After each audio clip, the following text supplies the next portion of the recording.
Hello, everyone, and welcome back to World English Podcast, the place where real conversations help you build real English. I'm Mia. And I'm Leo. And Mia, I want to be completely honest with you and with everyone listening today. Okay. What is it, Leo? I have absolutely zero self-discipline. None. It is completely missing from my personality. Zero? That is a strong statement. Let me give you evidence. Last week, I said I would study for 2 hours every evening. Day 1, I studied for 20 minutes and then watched 3 episodes of a show. 3 episodes, okay. Day 2, I opened my study materials, looked at them, made a cup of tea, sat back down, and then thought, you know what? I will start properly tomorrow. The famous start properly tomorrow. Day 3, I forgot I even had a study plan. Completely forgot. It just disappeared from my brain. Okay, Leo, I think you might actually be the perfect host for today's episode.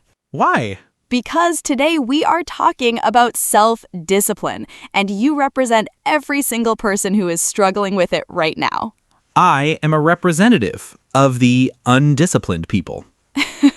And by the end of this episode, you and everyone listening will understand what self-discipline really is, why willpower alone never works, and 5 deep, practical strategies to actually build it. I need all 5, maybe 10. Do you have 10? We have 5 very good ones. And before we dive in, listeners, please subscribe to World English Podcast and hit the bell. New episode every week. And share this with someone who also struggles with discipline. They will thank you. Share it. Seriously. Someone out there needs this today. Let's go. Okay, let's start with clearing up a very common misunderstanding. Most people think self-discipline means forcing yourself to do things you hate, using sheer willpower, gritting your teeth and pushing through. That is exactly what I thought it meant, which is why I found it so unpleasant. And that is exactly why that definition is wrong. Real self-discipline is not about force. It is about making the right choice easier than the wrong choice, over and over again until it becomes natural. Making the right choice easier. That sounds very different from what I imagined. Very different. Think of it like this. Imagine you have a river. The water always flows in the direction of least resistance. It does not force its way. It finds the easiest path and flows there naturally.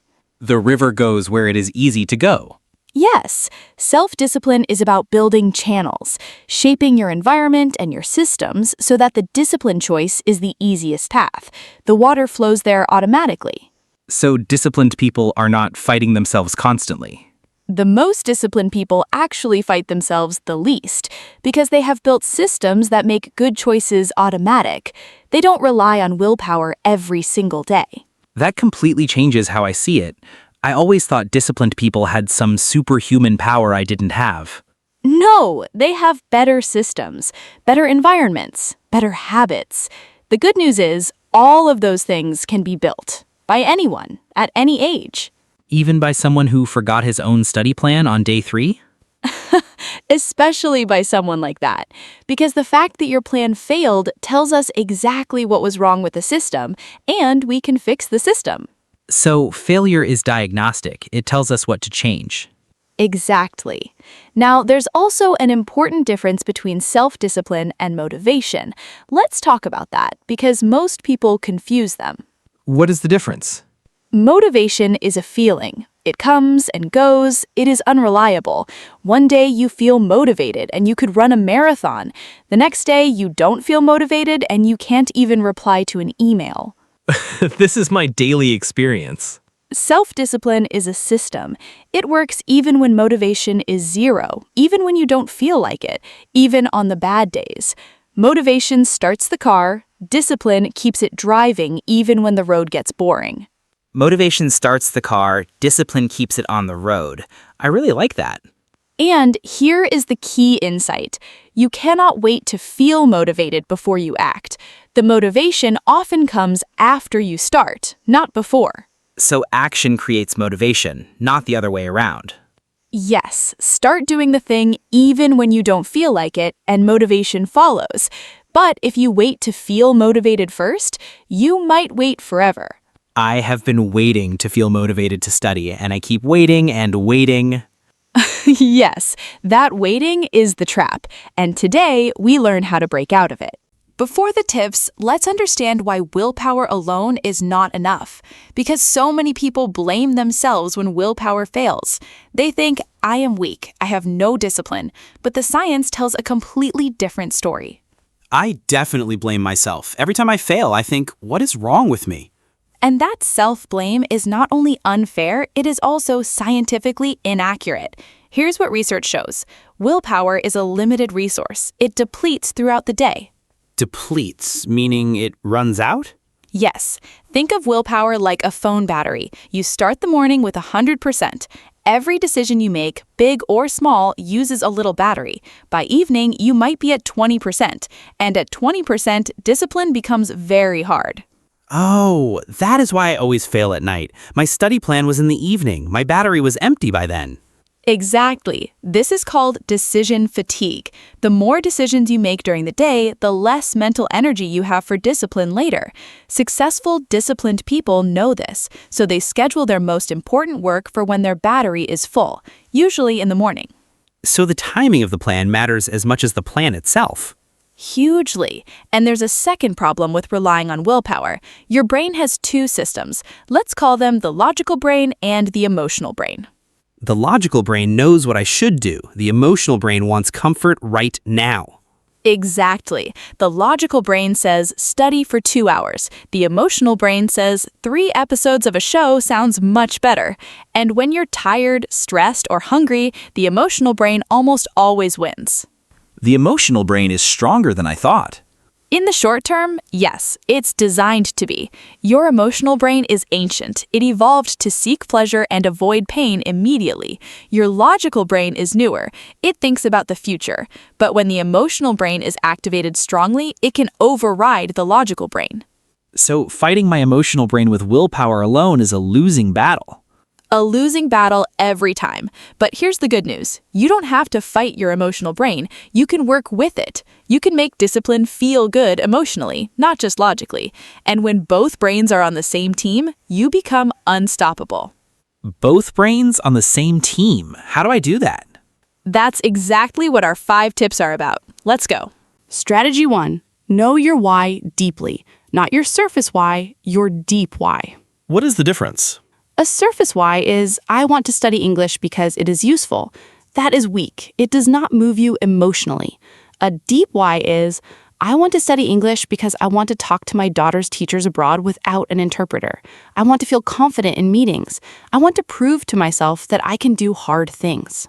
Oh, that second one feels very different. It has feeling in it. Yes, emotion drives action. Logic explains action. If your reason is purely logical, it is useful. Your emotional brain does not care. It still wants the show. But if your reason is deeply emotional, connected to your identity, your relationships, your dreams, your emotional brain starts to get on board. Because now the disciplined choice also feels meaningful. Exactly. Here's an exercise. Ask yourself, why do I want to build this discipline? Then ask, why does that matter to me? Then ask again, and why does that matter? Keep going until you feel something, until the answer has emotional weight. That is your real why. I tried this. I asked why I want to improve my English. First answer, for my career. Okay, why does that matter? Because I want financial security. Why does that matter? Because I grew up watching my parents worry about money every single month, and I never want my own children to feel that. Now that is a deep why. That has decades of emotion behind it. That will keep you studying on the nights when you really don't want to. When I think about that, I actually feel something, not just a logical plan, a real feeling. That feeling is your fuel. Connect to it before you start every study session. Read it, say it out loud. Let it remind you why the short-term discomfort is worth the long-term reward. Strategy 2. Design your environment before you need discipline. We talked about this in the habits episode, environment design. Yes, and it applies even more to self-discipline, because discipline requires making the right choice repeatedly, often against temptation. So the smartest thing you can do is remove the temptation before it appears. Like a person on a diet not keeping chocolate in the house. Exactly. You don't resist the chocolate, you simply don't buy it. The discipline happens at the supermarket, not at midnight when you're tired and the chocolate is already there. One good decision at the supermarket removes the need for 20 difficult decisions at home. Perfect way to say it. One upstream decision removes many downstream struggles. So, for studying, prepare your study space before you sit down. Put your phone in another room, not on silent, in another room. Close all unnecessary browser tabs, put a glass of water on your desk, and have your materials already open. So when you sit down, everything is already ready. There are no barriers between you and starting. And no easy escape routes either. Your environment does the discipline for you. And when your environment and your intentions are aligned, starting becomes almost effortless. I always studied with my phone right next to me, and I always got distracted within 10 minutes. Because the temptation was right there, always 1 centimeter away. The solution was never more willpower. The solution was to move the phone. Such a simple change, but it never occurred to me. That is because we are taught to rely on willpower. Nobody teaches us to design our environment. But environment design is one of the highest leverage changes you can make. Strategy 3. Use implementation intentions. Implementation intentions. That sounds very academic. What does it mean? It sounds complex, but the concept is beautifully simple. An implementation intention is a very specific plan. Not just, I will study today, but I will study at 7 p.m. at my desk for 45 minutes, starting with vocabulary review. You plan the exact time, place, and action in advance. Yes, and research shows this dramatically increases the chance of following through, because when the moment arrives, your brain has already made the decision. There's nothing to decide. 7 p.m. comes, you go to your desk, you study. Automatic. Versus, I will study sometime today, and then sometime never comes. Sometime never comes, yes. Vague intentions fail, specific plans succeed. The formula is simple. When X happens, I will do Y. When I sit down after dinner, I will open my English notes.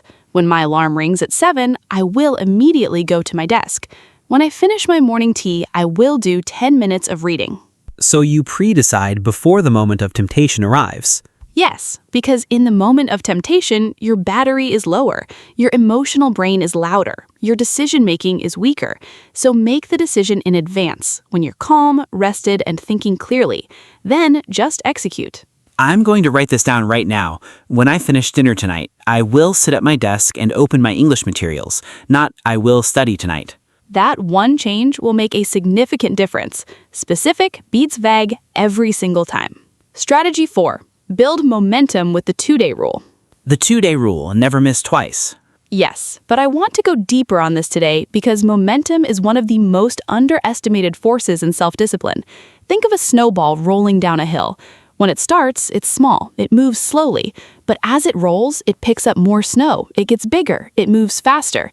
Eventually, it's unstoppable. Small discipline done consistently creates momentum that makes discipline easier over time. Yes, the first week of any new discipline is the hardest. Your brain is fighting the change. Your old patterns are resisting. Everything feels difficult and unnatural. That's exactly when I always quit, week 1. Most people quit in week 1 or 2, but if you push through, if you just show up for 21 to 30 days consistently, something shifts. The discipline starts to feel easier. Not easy, but easier, because the snowball has picked up momentum. So the early struggle is not a sign that you're failing, it's just the snowball being small. Exactly. The struggle at the beginning is normal and expected. It doesn't mean you're bad at discipline, it means you're at the beginning. Every disciplined person went through that same painful early period. And the 2-day rule protects the momentum. Yes, missing 1 day slows the snowball a little. Missing 2 days can stop it completely, and starting from 0 is always the hardest part. So protect your streak fiercely, especially in those early weeks when the snowball is still small and fragile. Small and fragile, that's a very honest description of week 1. But by week 4, it's no longer small and fragile, it's rolling, and rolling things are very hard to stop. Strategy 5. Use discomfort as a signal, not a stop sign. Discomfort as a signal. Explain that. Most people treat discomfort as a sign to stop. They sit down to work, it feels hard, uncomfortable, boring, and their brain says, this is bad, stop, do something comfortable instead. And then you stop and watch the show. Yes, but here's the reframe. Discomfort during discipline is not a warning signal. It's a growth signal. It means you're outside your comfort zone, and outside your comfort zone is exactly where growth happens. So the discomfort is actually proof that you're doing the right thing. Yes, athletes know this very well. When a muscle is working hard, it burns. That burning is uncomfortable, but experienced athletes recognize that burn as a signal. My muscle is growing. They don't stop when they feel it, they lean into it. So when I feel the urge to stop studying, that urge is actually the moment right before growth. Almost always yes. The resistance you feel just before you want to quit, that is the most valuable moment. Because if you push through that moment, even for 5 more minutes, you prove to yourself that you can. And that proof builds confidence, and confidence builds discipline. So discipline builds itself. Once you push through enough uncomfortable moments, you start to trust yourself. Exactly. Self-trust is the foundation of self-discipline. Every time you do what you said you would do, even when it was uncomfortable, you deposit into your self-trust account. Over time, that account grows, and a person who deeply trusts themselves is almost impossible to stop. That's one of the most powerful things I've heard in a long time. So, when discomfort comes, and it will come, say this to yourself. This feeling means I'm growing. I will stay for 5 more minutes, just 5. And almost always, those 5 minutes become 15, and 15 becomes the full session. 5 minutes at a time through the discomfort. 5 minutes at a time. That's how mountains are climbed. Okay, now I want to talk about something that most self-discipline content completely ignores, and that is when discipline becomes harmful. Discipline can be harmful? Yes, and this is important. There's a version of self-discipline that is healthy, and there's a version that is actually self-punishment in disguise. How do you tell the difference? Healthy discipline comes from a place of self-respect. You discipline yourself because you care about your future, because you believe you deserve a better life, because you want to grow. And the harmful version? Harmful discipline comes from self-hatred. You push yourself relentlessly because you feel you are not enough. You never rest because resting feels like failure. You punish yourself for every missed day. Every imperfection becomes evidence that you are worthless. Oh, that sounds exhausting and familiar.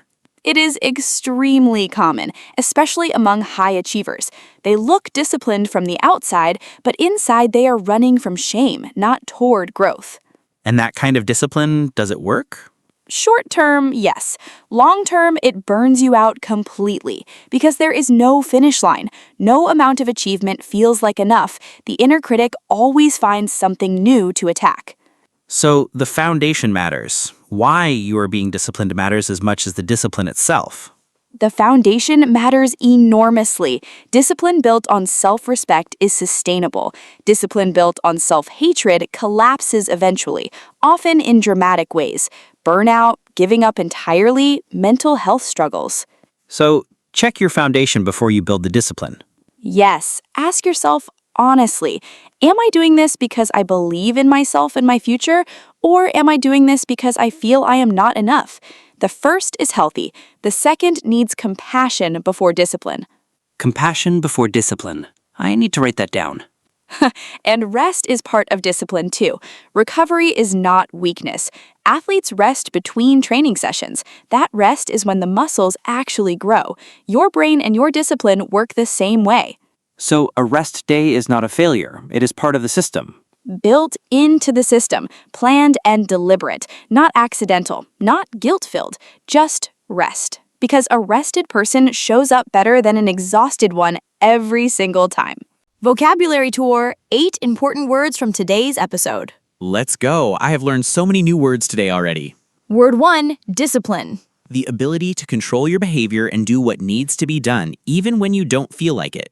Example, building self-discipline takes time and the right systems. Or, she had the discipline to study every day, even when she was tired. Word 2, deplete. To use up or reduce something significantly. Here, your mental energy or willpower. Example, making too many decisions depletes your willpower quickly. Or, by evening, his mental energy was completely depleted.